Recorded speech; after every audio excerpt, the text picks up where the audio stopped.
Hi,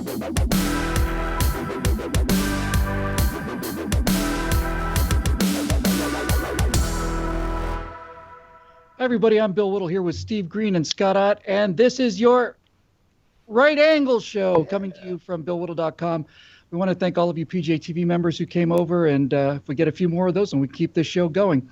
We're just getting started on this. We didn't have a whole lot of time to prepare, so the show's going to get a little better technically. I think it's already better than the Stratosphere Lounge, which, as you probably know, is the worst produced show on the internet. But anyway, here we are with your standard format, so let's get going. Gentlemen, the question for you today is an interesting one. I think this one's actually really kind of compelling. A few days ago, Virginia Governor Terry McCauliffe told Republicans to stop worrying about the fact that he has basically passed a law that says that felons can vote. And the big question, of course, is this a good idea or is this a terrible idea? You can look at both sides of this, but the idea of felons in the voting booth is something that many Republicans think is the Democratic answer to winning elections for the rest of their lives. So, Steve, let's start with you. Debt to society, I mean, that is an American concept. You do your time, you do your debt to society, or you paid off. Do you think if a person has successfully finished their sentence, they have a right to vote again? You know what? One of the worst quotes ever, and I can't remember who wrote this thing. It's just on the tip of my brain, but I can't seem to pull it anywhere near my mouth. Is there are no second acts in American life, and that is the least true thing maybe ever said about Americans ever. This is the land of opportunity, not just first chances, second chances, as many opportunities as you can make for yourself. That is what this country has always been about. You know, every immigrant who comes here is coming here for a second chance, and not every one of them makes it on their first attempt. And so every time it's a new chance, a new opportunity.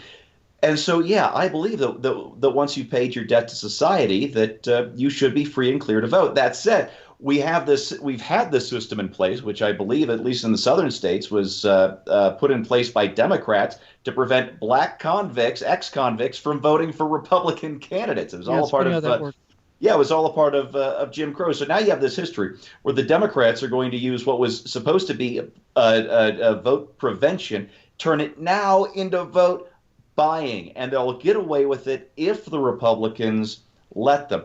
The trick is the Republicans have to become, if they want to win these votes, they have to become the party of judicial reform, of sentencing reform, and of criminal reform.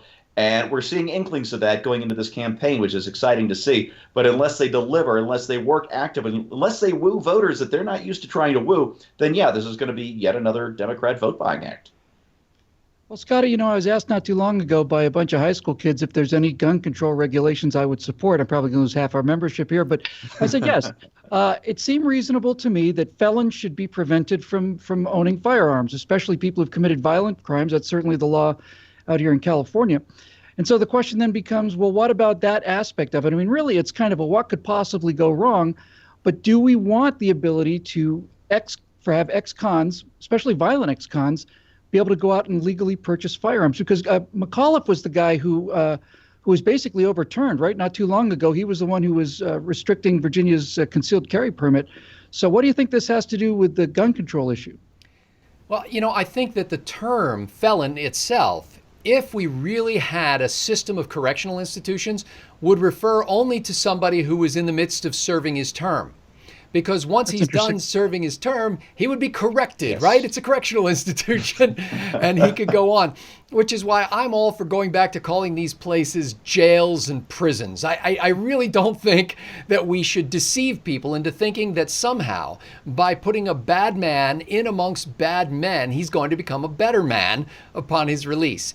Now, that said, if he truly has paid his debt to society, so to speak, I do think he should be restored the full rights of citizenship. Now, my question is, if you still think that this guy is a threat to society, in that you would feel uncomfortable, you know, Mr. Judge, to hand him a handgun and say, now you're legally permitted to carry a handgun, then the question is, why is he out? Well,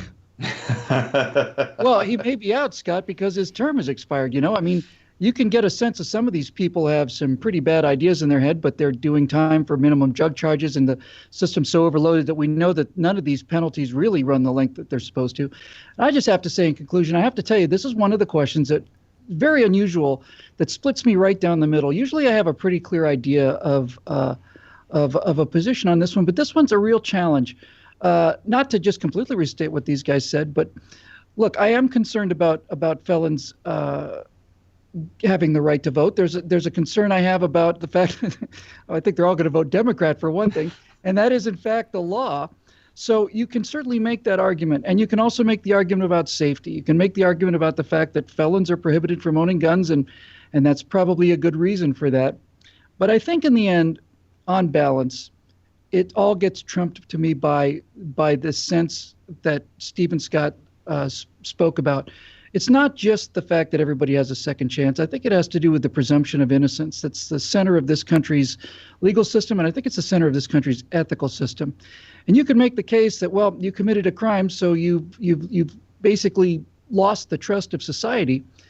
But if you serve your sentence, this business of paying your debt and second chances, I know I wouldn't be here without a bunch of second chances. I wasn't doing any criminal activity, but certainly I'm a guy who's appreciated a second chance.